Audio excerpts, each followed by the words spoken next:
Oh, I left that open. Crap. Well, let me shut that real quick. Let me turn off that light. And yeah, then we can rock and roll on this bad boy. There's a lot of communication going on with you folks. That is what I'm talking about. Give me 1 second. Let me do that, and I'll be right back. Load up some questions. I have 3 larger. The rest are smaller. If you have questions, holler at your boy, and then we'll go from there. La da dee, la da da da.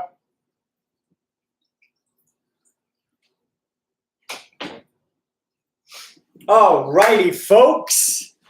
Popping and rocking and locking and popping. So, as you can see, new case in all of its glory, huh? So, the idea behind all this is I get to showcase some cool things. As you can see, Deadpool's holding a Sicce ADV. But overall, I just get to put my Ninja Turtles back out, some Deadpool stuff, and I get to display product and ultimately have a good time doing it. I'm waiting for some lights, and yeah, then we'll go from there. Matter of fact, let's see if we can see how, this style of webcam, which I have to fix. Ooh, fancy. Actually, that looks good, huh?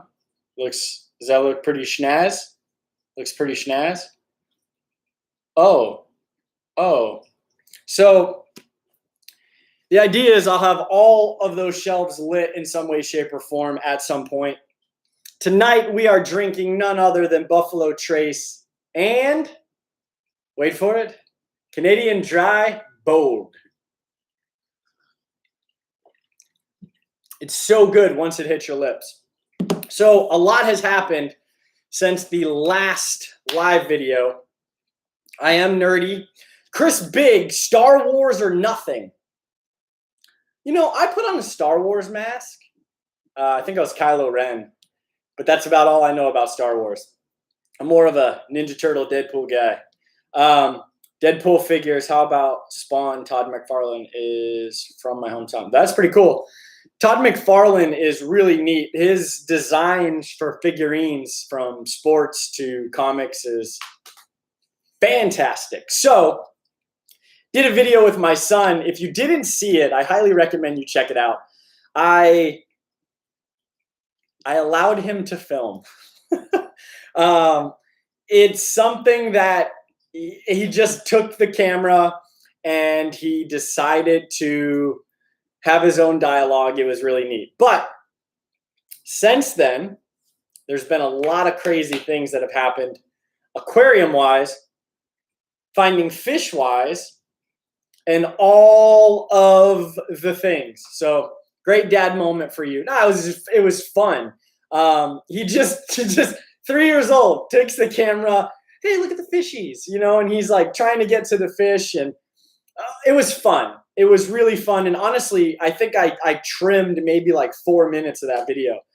Pretty much everything was on there, from the transition turns to him looking at the grass. But it was great because it was real, it was raw, and it wasn't this doctored stuff. So yeah, still no water in this tank. I'm going to talk to you about everything that's transpired. So this coming Sunday, you will see a video that talks about the Whale 500, which is the 2 canisters that I put on the Congo tank.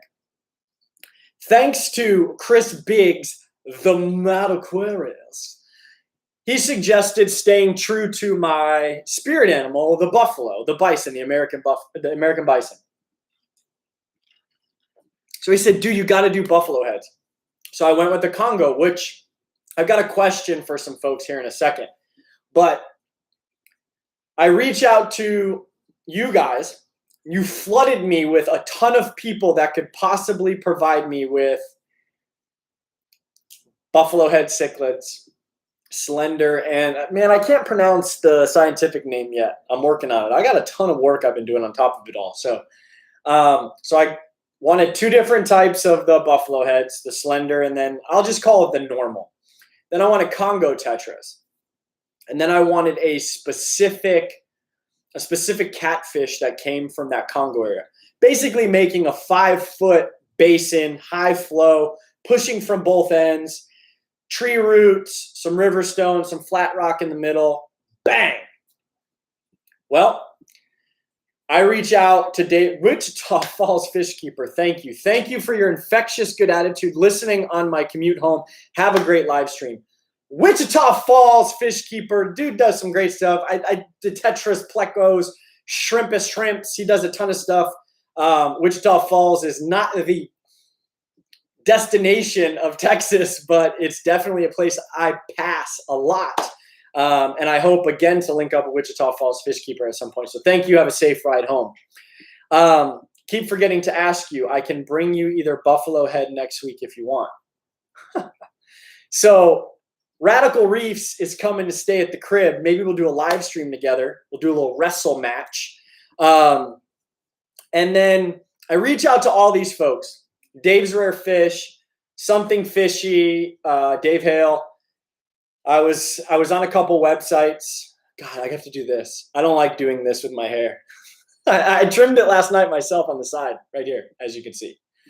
But Dave's Rare Fish in the clutch. He had everything I needed for the Tang tank. He had everything I needed but Congo tetras. He said, I can get them, but it's going to take some time. And I was like, crap, I've been waiting so long. So I'm talking to Dave Hale, who's, I consider him a good friend. We talk about just about anything. And I texted him and said, hey, do you have Congo tetras? He said, yes, I have regular and gold or something like the yellow. And I was like, I just want the tradish Congo tetras. He goes, all right, I got 15 for you. Perfect. Send it over. So mind you, I don't even have substrate over yet. And he's like, hey, I got 2 wild. Chris Biggs, what is the slender? Is it Tintatus? What is it? Can you hit me with that, please? But he goes, I got wild slender. And I was like, oh, well, okay. Hey, just send me the Congo tetras because I have the buffalo head, slender and non-slender, the chubs and the slender coming from Dave Schumacher from Dave's Rare Fish. Dave Hale's like, in the mail, gone, 15 pair Tenanti. There it is, Tenanti. Thank you very much, everyone. Wendy Tam, thank you. Chris, the Mad Aquarius, thank you. They showed up today. Last night, I'm shoveling substrate from the soon-to-be vivarium to the Congo tank. I'm trying to get everything squared away. And Dave Hale is Something Fishy in Ohio. It's Something Fishy LLC. And then Dave's Rare Fish, which is Dave Schumacher out of San Antonio. So just Dave's everywhere. And wow, that did sound good. So the fish show up today. I've got 15 Congos and I've got the Tenanti pair wild caught just sitting in bags. I got the tank filled up last night. I dechlorinate it, but I only took out the chloramines and chloramines. And then I hit it with Fritz Turbo 7. No, I used Fritzzyme 7, not Turbo Star 700. I used Fritzzyme 7, and I was able to get them in once I got the temperature of the tank up to about 78, 79 degrees. I put the fish in today. Everybody's doing great. I didn't show you because that room's a mess from doing all that stuff. So I filmed out of there for Sunday's video for the review of the whale. And I'll do some clips and pictures and stuff on Instagram, so follow me there. And then maybe next Wednesday, we'll go live from that room. It's just echoey, really, really echoey. I'm not showing you, I apologize. I'll tell you what, if you have Instagram, I'll do a live video on that tank after this for like 5-10 minutes. So we could do that. So I do that. Meanwhile, I'm filming promotional videos and instructional videos for Sicce US, Storm Riders, what's going on? And I'm like, this tank has got to start because I talked to Dave Schumacher yesterday and he's sending me my fish next Tuesday. Golly. So as you can see, I don't know if you can see this, but I tried to hide this. Eventually it'll fill itself out, but I tried to hide this the best I could. I didn't want to do a full background, right? Look, I can dance in this room. But I had to cut a hole in this boulder over here to get the other return because I'm using another filter with the Whale 500. I don't know if you can see it on camera. But we got the Whale 500 plumbed. I've got the return there. I've got the intake here, which this is going to segue into the reason this video is happening. And then I've got the intake for this filter. I'm actually pretty impressed. It's called the Space Echo. This does up to 80 gallons, right? Super chunky in terms of plastic, really, really solid. I believe it was designed originally for turtles, not Ninja Turtles, but aquatic turtles. And what they did was they just marketed it towards being an economical, space-saving filter. But there is a feature I like. Now, this is up to 80 gallons. If I had a 75-gallon aquarium, I would do 2 of these. I would still do 2 500s. I always do. As you know, I'm always redundant. Always redundant. I will always do 2 of everything in terms of filtration, just for the sheer fact that you never know what's going to happen. So let me pop this humdinger off because I want to show you. I thought it was cool. I guess I haven't had a filter like this. Maybe you have. A little quick disconnect. Boom, stops the water flow. Great. But I did like the suction on this bad boy. But it made me feel like I was on like Avatar or the movie Alien and I was pulling up some. Oops, I did open it. It's pretty snazzy. It's got 3 buckets. They're pretty thick and well, pretty deep, I should say. You can get a lot of filtration in it, and you just turn it when you take it out to get the media out. So pretty impressed, actually, with the company I work for. It fits on there real. It fits on there really tight, and that's it. Wham bam, thank you, ma'am.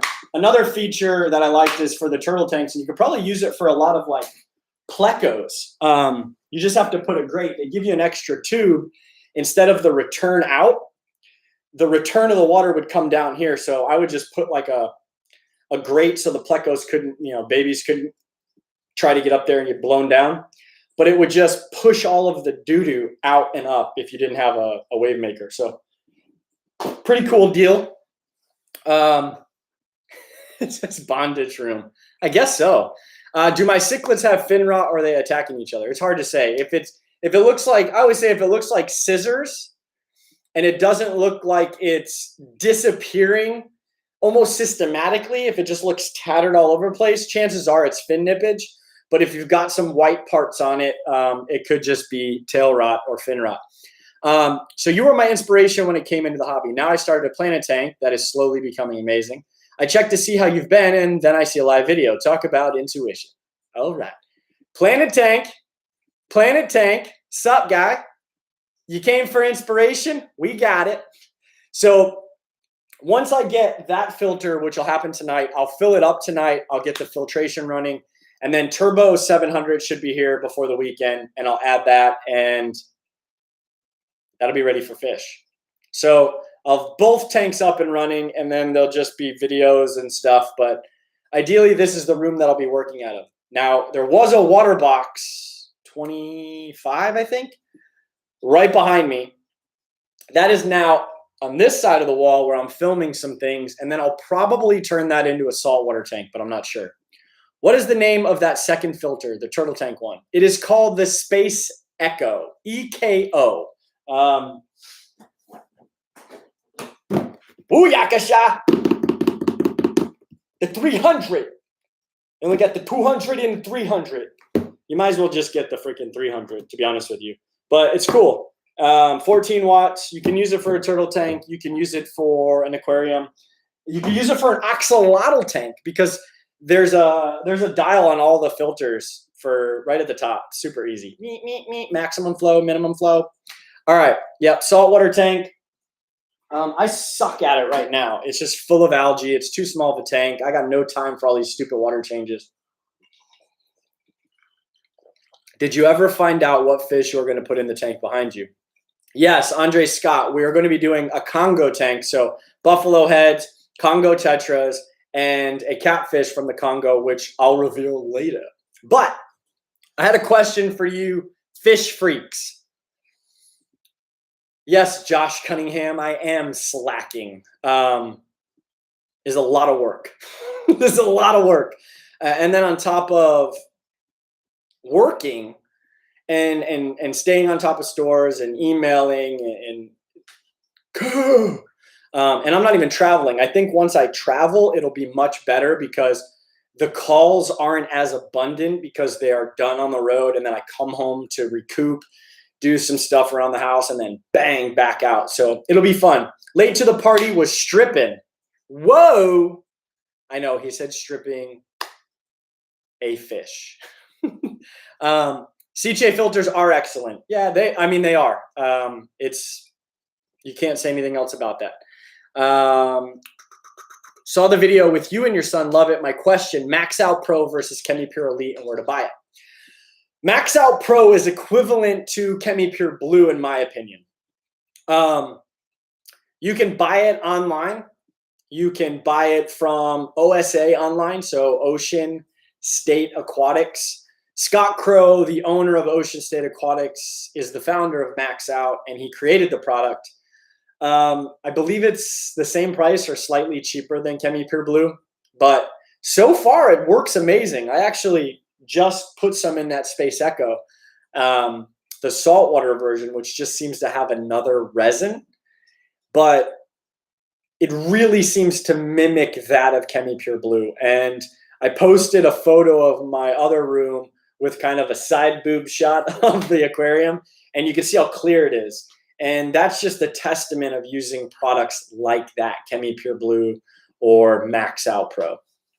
So what food are you on now after all the changes at NLS and awesome foods like NorthFin? What is your go-to now? Adrian, it's never changed, baby. NorthFin USA or bust, bruh. Look, I got it in there. NorthFin USA, it's where it's at. NorthFin fish food is made out of Canada, and it is phenomenal. And if you're not feeding it, then you're not feeding it, and that's your loss. So let's talk about the video. The title, me hanging in the aquarium and doing all that stuff. How many times have you read instructions and then still asked a question to a fish keeper? Something like this. And I'm going to use, somebody messaged me yesterday. I'm not going to use a voice that reflects them. But it's a situation like this. You set up a filter, you're watching it, and you're like, this doesn't seem to look like the one that I saw on Jay Wilson's video. I believe that I do something wrong. Let me call Jay Wilson. So I get the message, hey, should I put my intake or my return next to each other? How should I do it? What is the right way? There is no right way. The way you should be doing it is the way the manufacturer states, right? Because that's where you're going to get more than likely your best performance. For me, I do it a specific way, whether this is right or wrong or indifferent or it's just my way. I will set up two canister filters, canister A, canister B. As you can see, we're starting here. Canister A has the return on the left side and the intake on the right side. I just reverse it for canister B. It's that simple. That's it. But if you want to put them together and you're having problems priming it, chances are it's an airflow issue. You can do that once you get it running. If you want to put them spaced out evenly, you can do that as well. It is completely up to you on how you want to set up your aquarium. Now, you can still ask for advice. So I think we've gotten into this mode of, Jay Wilson, just tell me how you did it, because if you tell me how to do it, I don't have to think. I put it on there and now we are good fish, bad fish, no good. We have all good fish, good filtration. I continue watching you, Jay Wilson. Okay, got it. However, mine is only advice. If you said, hey, what do you recommend? That's different than what is the right way. And that's the question I get asked a lot. What is the right way? Hey, Jay Wilson, I'm trying to feed my fish. What's the right way to do it there? Do I feed them 15,000 times a day? Sprinkle some Cheetos, some flaming hot Doritos, give them a little gin and juice, slip them around, and then on Sunday, I give them a fast for about 4 hours, and then I throw some Cinnabons in there. Is that the right way to feed? I don't know what would be the right way. It's going to come down to what type of fish you have.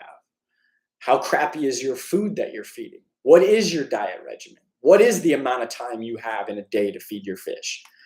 For me, I am very much the person that doesn't have a systematic way to feed my fish, because fish don't systematically eat like humans. We don't have breakfast, lunch, dinner, and sprinkle in some almonds for a snack or gummy bears, whatever you're eating. That we don't do that. Fish don't do that. It's the same thing with dogs. Like all the dog food and cat food and treats, they're marketed to you, to me, not the dog. The dog doesn't go, oh, gee, George, look at that sparkly bag. It's turkey dinner. He didn't give two flying flips what that bag looks like, what it says, like Thanksgiving dinner feast. What? You're like, yep, that's $62. My dog's freaking expensive. Dumb mutt. Got to feed you a turkey dinner. You know what I'm having? Huh? Bologna sandwiches for the second night with ice. With ice. I mean, that's the idea that this 3 times a day for as much as your fish are going to eat. Oh my goodness. Have you ever put food in front of a dog? Is eat. That's why you don't leave an auto feeder out. It just dumps food after there's no food. It's because the dog's just going to eat himself till he's a blob. Fish will do the same thing. And then when they stop eating, you've just created a heck ton more of maintenance that you have to deal with because you overfed, right? So there's no right way. There's no wrong way. There has to be the way that works for you. Now, as long as the best interest of this whole thing is the fish, then you're good. But you can't think like this. I say, let me take that back. You can think whatever way you want to think.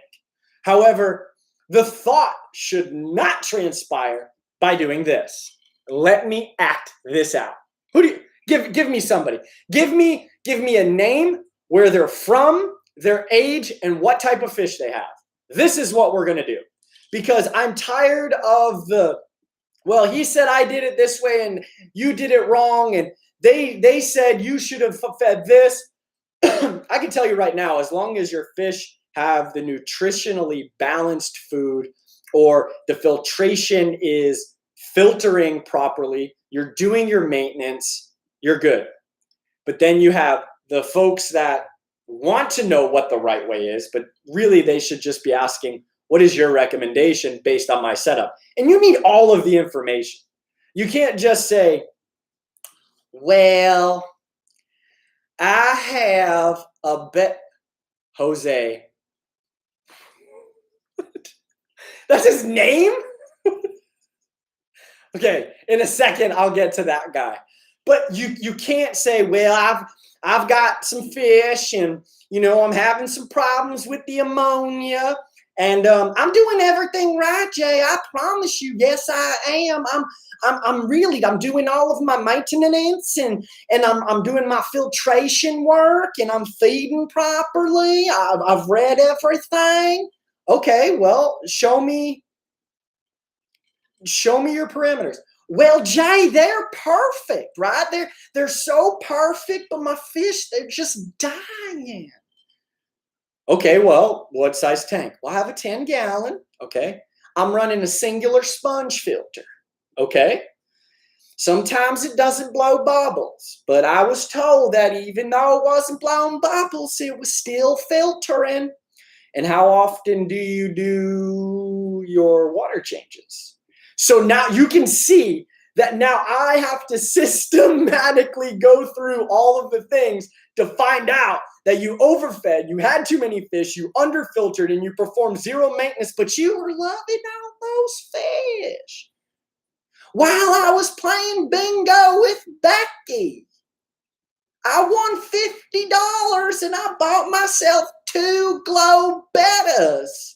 Like, this idea is you got to give the information to receive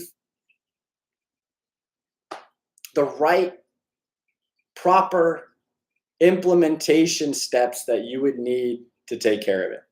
Jay, what's up, my man? Ruben! Hey, Jay, I have a 220 with 2 FX6s set up exactly as you've described with all the chemistry and biology media and an Emperor 400 with carbon. My thoughts are the circulation is better that way. Great. I hate hang on the back filters. The only reason I use them on there is because they're small tanks, they're tiny, and they kind of blend in with the way they look. I kind of put them in an area where if you're face on, like they flow into whatever the decor is or the scape shall be. So that's the idea, folks. Like, you really have to understand that there is a little bit of science to fish keeping. And one of the ways that I learned a lot of this stuff was books and, you know, talking to people like Chris Biggs and going to the fish stores and watching. I didn't ask a lot of questions. I watched. I looked at fish. I would then go and research. And then I had the ability to ask questions to folks like you could ask here. And ultimately, it becomes this very, very mindful way of keeping animals, right? And we can implement this same strategy to dogs, cats, birds, gerbils, meerkats, spider monkeys, tigers, lions. Well, actually, probably don't keep any of those. We're more of coloring page kind versus science kind of population. We are. And probably color by numbers now more than just coloring page kind. So the idea is I'll tell you what colors to put in what squares, but I need to know what colors we have available and what squares are available, if that makes sense. That's the analogy I'm going with from Chris Biggs, right? So if the color by numbers is, boom, here is a picture of Pseudotropheus, whatever one you want, and you say, what color should it be? Yes, scientifically, if it has a scientific name, but what is your recommendation? So that the concept would be, here's my aquarium. This is what I want to do. Do you have any other recommendations? Because ultimately, one, I enjoy setting up aquariums. So all those questions are fantastic. But there's also only 24 hours in a day. So I'll even get, can you help me? And then I answer some of the questions and I'm getting ready to go to bed, so I lose track. And I'm like, you're a jerk. You didn't finish my questions. I'm unsubscribing. Look, I can't control that. That's something you have to do to make yourself feel better, because I didn't answer the question on if you should go with white sand or black sand. Yes, it's happened. But the idea is there really is no right or wrong way to aquarium. as long as the fish are healthy and thriving, I don't want to say alive because you can really keep a fish alive, but thriving, it's good. You're doing it. You're winning. I mean, look at the slim bubble hang on the back compared to what we're doing now in the aquarium world. That is so true. Since when do some people let science guide their life? I don't need science. The government and Walmart are always looking out for my best interests. Okay, stop with that. So, which leads me to the next thing. I'm about to jump outside of the box for this aquarium, right? I have a blue ram and 4 nader in a 4 nader. Misspell maybe? In a 10-gallon tank with a hang on the back and no air stone. Is that good? What is a nader? Maybe he's making a joke and I don't know. Hi Jay, I'm from Basildon, Essex, UK. What's your view on internal sponge filters for beneficial bacteria? They're great. They're ugly.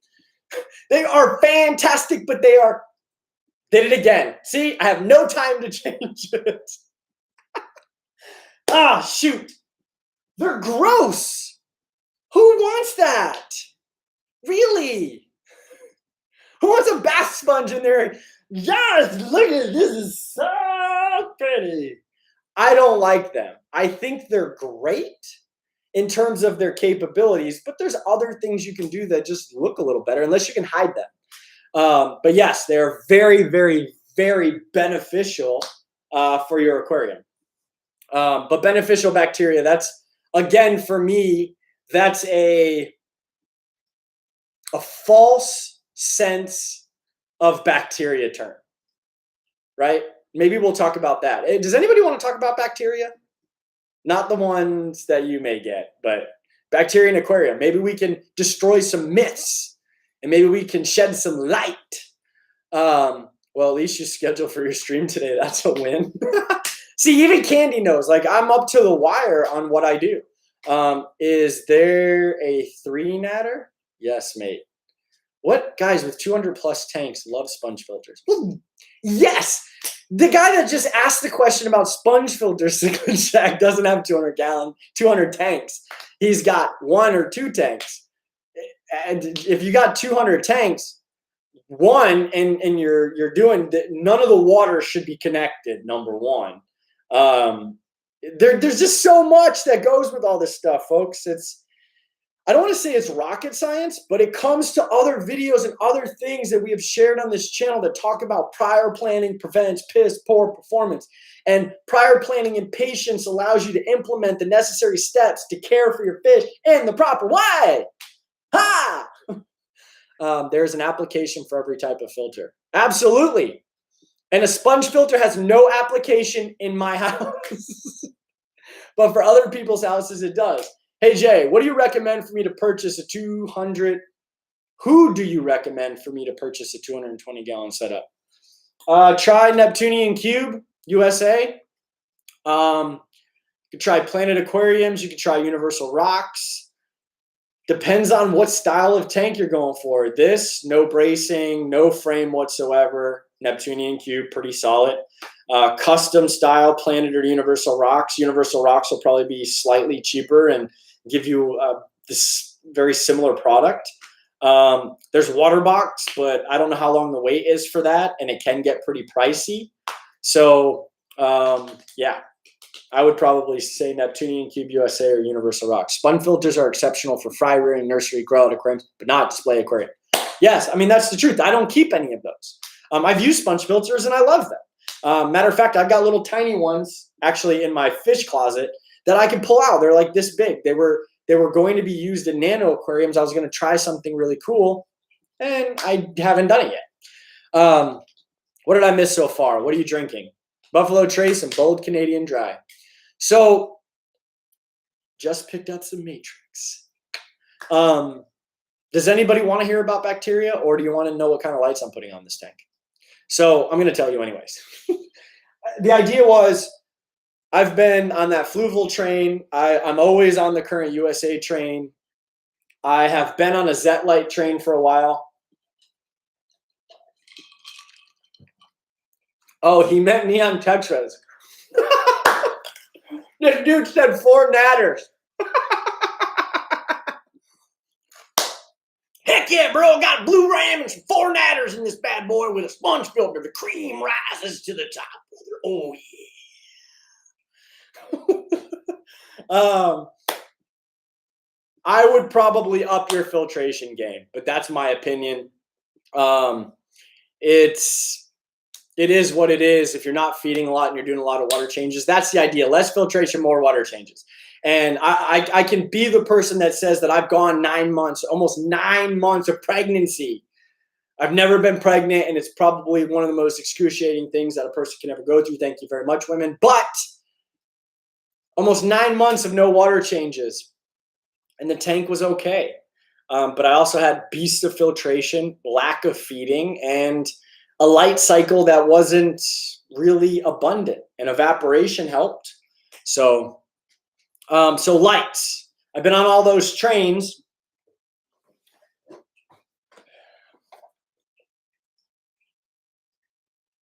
New train. Shout out to Aquatic Illuminations. Absolutely awesome to allow me the opportunity to put these on my Tanganyika tank. I have no idea how it's going to work in terms of looks, but they sent me these, and they sent me these aluminum brackets. Give me a second. So everything will look pretty, smooth. Ultimately, it's like the prime tank mount. So I'm really excited. They're not cheap lights. I do have one on my saltwater tank, and I like it. I like it a lot, but they are a little expensive, but they're good. They're very customizable, and they can do a lot. Benno Chart has a few videos on pre-filters for an FX6 intakes. Super easy. An FX6 intake, pop the grate off, slap a freaking slice of polyfilter in there. Go get pillow batting, chop it, pop the grate cover, pop it in, and just let it rock. When it's dirty, pop it off. Done. If not, take foam, mat and filter, wrap it around, zip tie it, clip it off. Done. No video required. Jay, do you know if UV unit that can be connected into the FX6 output? Yes, your thought on bio is good. I'm sure there are a ton of UV lights. I ran UV lights years and years ago and found that even without them, I was still achieving what I wanted to achieve. But just make sure you do the right wattage. I believe it's 5 watts per, is it 5 watts per gallon, I believe. It's like heating's the same thing. Heating's like 3 to 5 watts per gallon. It's insane the amount of what you need. I need a 100-gallon discus tank. Oh. Not what Ben does. Well, that's a pre-filter. Take a sponge filter sponge, gut the inside, pop it on there, bada boom. Take a sponge filter, small one, boop, pop it on the tube, take off the grate, boom. Tons of pre-filters you could do. But I'm sure Benno Chart's got some fantastic ones. Seachem Matrix, where the Sunset 304, can I place it? Probably on the bottom. But each filter, and I don't remember. I believe it's on the bottom. I am currently in this house not running any Sunsets. It's the first time discus are greater than Ninja Turtles. You're dead to me. A buffalo picture should look good on that wall. Actually, there's a huge one in the fish room now, but I've got this really cool Ninja Turtle metal logo that's going to go up here. As far as over there, I would really like a nice fish picture. I think would look really cool up there. But that's going to be the Tanganyika tank. So yeah, I'm really excited to put those AI lights on there. There's a lot of ways to skin a cat. That is a horrible analogy, but yes, that is the truth. Throwing all the Sicce pumps away right now. That's on you, guy. That's on you. You're throwing away gold. Gold. So you think I should put more airstone in my tank? No, that's not filtering. It's providing oxygenation. I think you should do more filtration. But I mean, if you're not feeding a lot, you should be good, honestly. So let's talk about, is there any lights that's good for bacteria? So no. Bacteria enjoy cool, dark places, hence ceramic rings, hence porous stone, lava rock, matrix, ceramic bricks, porous bricks. They're cold, they're dark, and some of them are infused with oxygen based on where you place them. Hookworm. How an artist that can help with fish pics. You should talk to her. You do know one. Please have her contact me. I think a fish picture will look beautiful above this aquarium. So light in general, no. So this is what a lot of people do not realize about bacteria. I always hear this term, and I want a like on this video for if you've heard this statement. All you need is more good bacteria than bad bacteria. You're welcome. What? So the idea is a good bacteria more so than bad bacteria. So who's heard that before? You just need more good bacteria than bad bacteria. Hit the like and subscribe button and stay tuned for more fish keeping tips from Rockin' Sam. So a buffalo picture from Pam would be sweet. Pam, question mark. Pam, question mark. Pam who? Pam Marsh, question mark. Pam who? Sean Connery. More good bacteria than bad bacteria. I was not imitating Sean Connery. One of the voices in his head. I have a lot of voices. So the idea, if you've heard that, hit the like, share this video. If the idea is you need more good bacteria than bad bacteria, the answer is yes, true, but how? Bad bacteria is always present. There's bad bacteria in this room, I guarantee it, floating around. But my immune system fights it off, correct? We touch surfaces, bad bacteria. I don't think so. You know, I pay $6 more for Germ-X. Germ-X kill everything. Bad bacteria, go away. Like the idea is it's over, it's gone, right? So bad bacteria is opportunistic, right? It's present in your aquarium right now. It's just like this.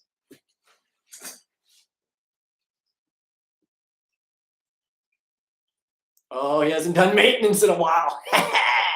Yeah. Man, that fish is looking tasty. Can't wait until it's stressed out. I'm coming. So that's what bad bacteria does, right? Bad bacteria hides out. It waits. It's always present. And I don't care who wants to argue with it. Look at science. It's present, right? So you're doing everything you can to keep your fish healthy and your water quality elevated, right? That's the idea. However, there are times that things transpire, new fish, you add new fish, some fish get stressed out. And what happens when you get weak? What happens when you get older? What happens when you run yourself down? Your immune system depletes. The ability to fight off these issues starts to decline. Look at that. Look at here. So then that fish is susceptible to whatever is lurking. Right? So when the fish gets hit with something and we see it, let's use fin and tail rot, for instance. That is probably a secondary issue to what was already hurting it. So then we have to start to treat. So we have to understand it. Is it a bacterial issue or is it a parasitic issue? Whatever it is, then we have to learn to combat it. Now, if we're combating it with a specific medicine, we have to pay attention to that medicine because that medicine may deplete the bacteria that allows our aquarium to stay cycled. Oh my goodness, we are learning today, folks. Class, take your seats. Pull out your notepad. It's about to get crazy in here. And I drank a bottle of boxed wine this weekend. So things are going to be litified. So now you've treated and you still killed your fish because you depleted all of your nitrifying bacteria. But what is nitrifying bacteria? Well, typically there's two types of nitrifying bacteria. There's heterotrophic and there's autotrophic. One requires a lot of oxygen, autotrophic. Heterotrophic doesn't necessarily require oxygen. They require crap. They want crap to eat. They're the ones that gobble, gobble, gobble, gobble, gobble up all of your nitrate numbers. Your nitrate numbers are what? Organic waste, fish poo, leftover food, decaying matter. Autotrophic are what consumes ammonia and nitrite. They require dark, cool spots, specific temperature, not to exceed a certain amount, not to go below a certain amount, and they are very finicky. They need phosphates. They require ammonia to convert to nitrite. So when you don't have it present, it's one of those issues. So take all the fish out, rearrange and pray, or use those hamster crates as you put. Oh, somebody must be asking a question. We'll get to that. So the idea would be you want to make sure that you are providing your aquarium with a balance of everything. Your ammonia is down, your fish are producing it all the time, but that bacteria colony is constantly going. So you want to make sure that you don't deplete it by messing up your filtration. And then you have the nitrites, which is also consumed by the autotrophic bacteria. So that's why we want to supply a ton of oxygen in our aquariums, right? So, and it doesn't necessarily have to be in our aquariums, but oxygen has to be produced specifically for that bacteria. And anybody who says no is not. So when you say, well, I can recreate some stuff, you can. And ideally, you're trying to recreate a 45 billion gallon pond in a 10-gallon aquarium, and you're probably going to off some fish unless they're really little. And you do water changes a lot. Nitrates are done by the heterotrophs. Heterotrophs can live in dry form. They live in liquid form. They can live for trillions of years, honestly. They can live in a encapsulation and then be reactivated once they hit water. So a lot of folks, a lot of sewage plants will use bacillus. Bacillus is a heterotrophic bacteria. If you don't believe me on any of this stuff, do some Googling. And heterotrophic bacteria is amazing. That's what the concentration is in Shashing Monster 360, which is what I enjoy using to help keep my nitrates down so I don't have to make a ton of water changes in large volume aquariums. As far as adding fish or struggling with autotrophic bacteria, I use Fritzheim 7 or TurboStart 700. It's not a plug. It's what I use. You don't have to use it. You can use other products, and that's the way bacteria operates. So I have a 55-gallon quarantine tank, grow-out tank. It has decor in it. I want to take the decor out. If I do, is that like taking bacteria out of the tank? No. I mean, there may be some on there because it's going to adhere itself to certain, pretty much anything, but the whole colony is not going to be on there. So you taking out a little castle is not going to cause a big issue. Now you take out all your sand, you take out the castle, and you clean your filter. Now you have a problem. As long as fish are not the same shape and color, they do okay too. Oh, somebody must be having problems with fish. Jay, how do you recommend adding new fish to an African cichlid tank? All right, so let me read the responses to this because I'm curious to see what other people are doing. The answer: take all the fish out, rearrange, and pray, or use the hamster crate and put the fish in and move it around the tank. As long as the fish are not the same, they'll do okay too. No. You may get lucky. Stan Sung's Tanganyika cichlid print if you find one. We'll look for one. So my thought is I like to fast the fish, right? Fast them. You know you're getting fish, fast them. This is why you can't impulse buy on fish. You probably should be quarantining this sucker to make sure that it is healthy. And then once you add that fish, the other fish in the aquarium should be fasted, and you should do it around a feeding time that you normally do. So let's say in the morning, right? Some folks will say do it at night. You could do that too while they're sleeping. But if I'm woken up and somebody's in the tank, holy cow. Think about it as 50 kids hopped up on sugar on the playground. Everybody's using the slide, and then the new kid shows up.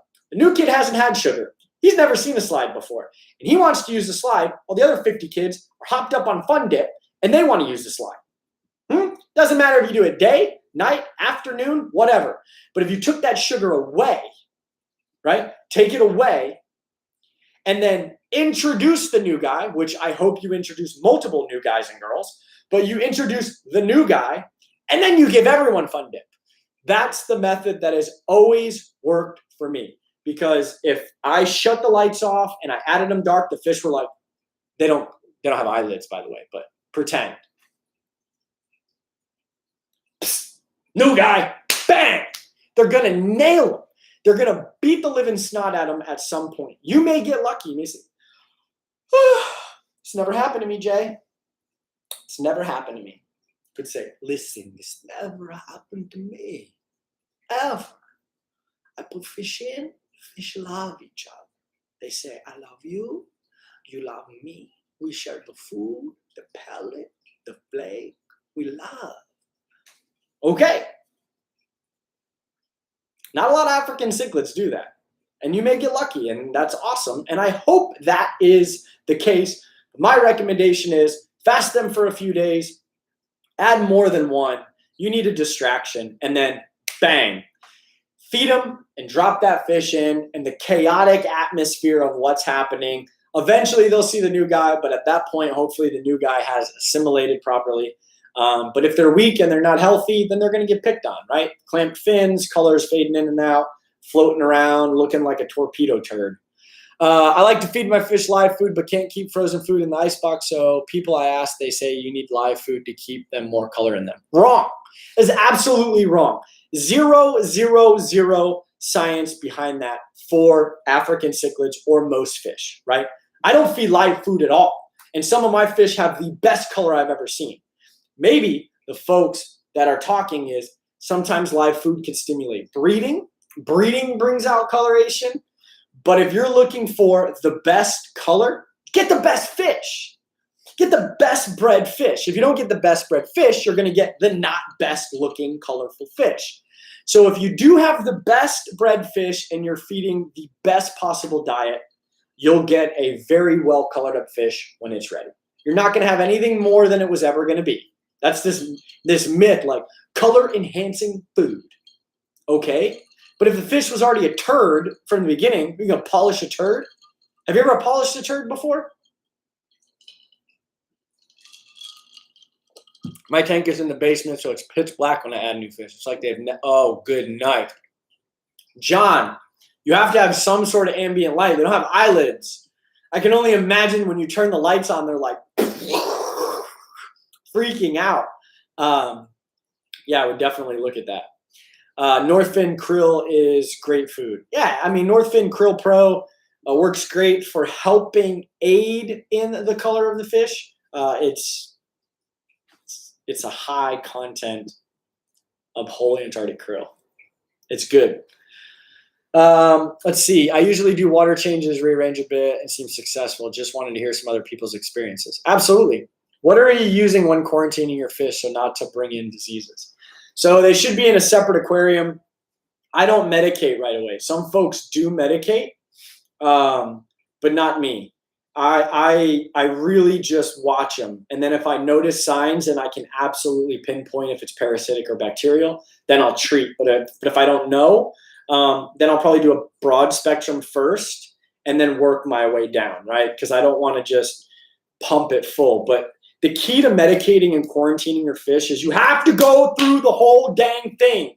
It's like antibiotics for a human. They give you 7 to 10 days, right? If it's 7 or if it's 10 or if it's whatever, you have to do it for all the days, even if you feel better. It does not work properly if you're like, well, I'm feeling better. It was pointless to take those antibiotics. That's the idea. So you got to take it for what it says. I am a firm believer in that. Love the background, Jay. Looking nice. Appreciate it. That it's actually pretty cool. It's just a rock cut up. So I'm really excited for it. But throw some Hail Marys if you want. Get some questions in. If I missed them, I apologize. I recommend buy a 220 for large fish. My husband and I, arowana and peacocks are getting big. You have an arowana with peacocks? Huh. Not something I would ever suspect. Or maybe it's peacock bass. I was going to say, just not my cat. All right. I agree. Some sick-looking fish are just beat up and need to be quarantined a few days without meds. Absolutely. I mean, think about it. The fish wasn't designed to be in a plastic bag floating across the U.S. or wherever you're from. Where do you get your Northfin food from? Hey, NorthFinUSA.com. JWilson15 gets you 15% off on your first order. And Thanks 10 gets you 10% on every order thereafter. And we sell a ton of other things besides Northfin fish food. Any other questions? If not, I'm going to end with a story. So this one will do you good. You have to have a plan. JH Aquatics, what's going on, man? I just placed an order today. I've heard good things about them, and I'm hoping they're good. Snake River cichlids. Never heard of them.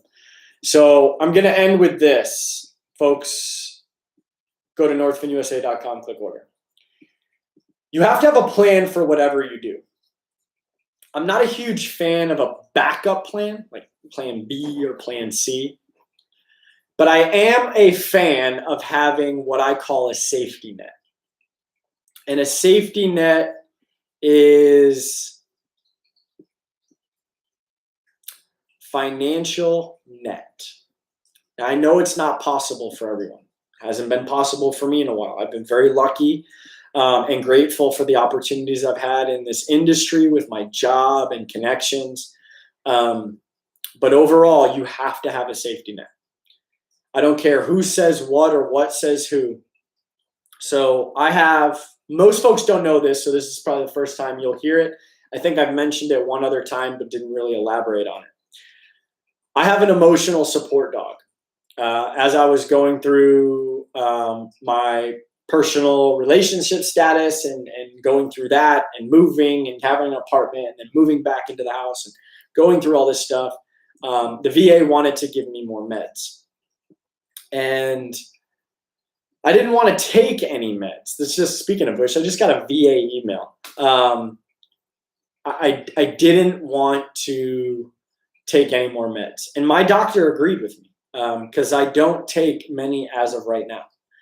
And they asked me if I was, do I find comfort in anything? And I said, well, I've always found comfort in animals.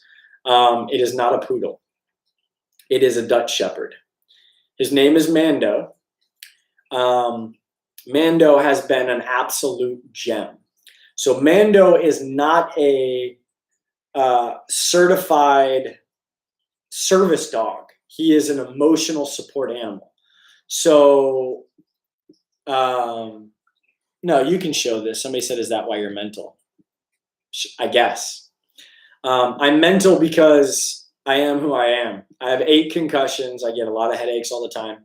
But I was struggling to show emotions. And so my doctor wrote me the prescription letter for the emotional support dog. Mando comes into my life. Freaking fantastic dog. Well, I guess Mando ate a little Nerf ball about this big.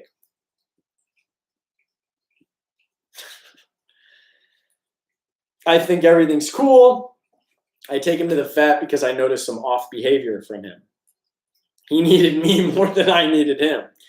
And vet said, I don't see any obstructions. It's $400. Now I'm going to give you the real prices, not for you to feel sorry, but for you to understand the totality of this.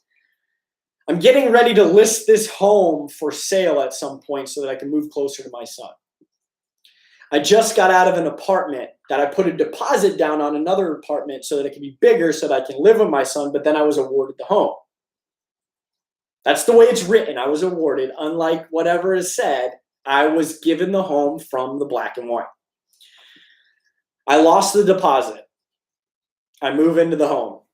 I sold most of NorthFinUSA to help facilitate all that. Now I'm like, what? What do I do? So I try to save. And every time I try to save, something pops up. I got to pay this for a lawyer. I got to do this. Believe me, stupid. I have to rush Mando to the emergency vet Thursday. I've got to drive 8-hour round trip to pick up my son on Thursday, this past Thursday. Drop Mando off at the vet, tell him to give me a call because I can't be late. Get on the road, drive 4 hours past Joe Exotic's old cat farm, pick up my son, take the calls, find out that everything is not good with this dog. They ultrasound him late that night. They say, we've got to do surgery. Meanwhile, I'm just like, do it, do it, do it. I picked Mando up Saturday. I had to put a deposit of $1,900 down.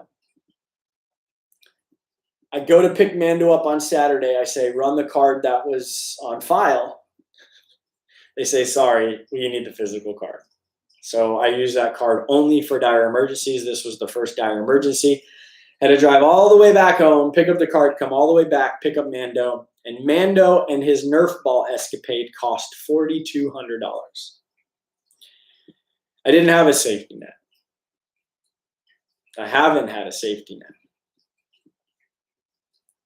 I felt like I was drowning. Stress is not the word. But I've got people in my life that are very, very, very supportive in their words. They're there with me. Some are there every day, and they support me. They pick me up in the morning. They, make sure I get in bed at night. They're amazing. You're amazing. And I appreciate it. So what I'm driving at is you've got to plan for what you don't know about. And by that, I mean you have to have some sort of safety net for you, your family, and your future. And do it relentlessly.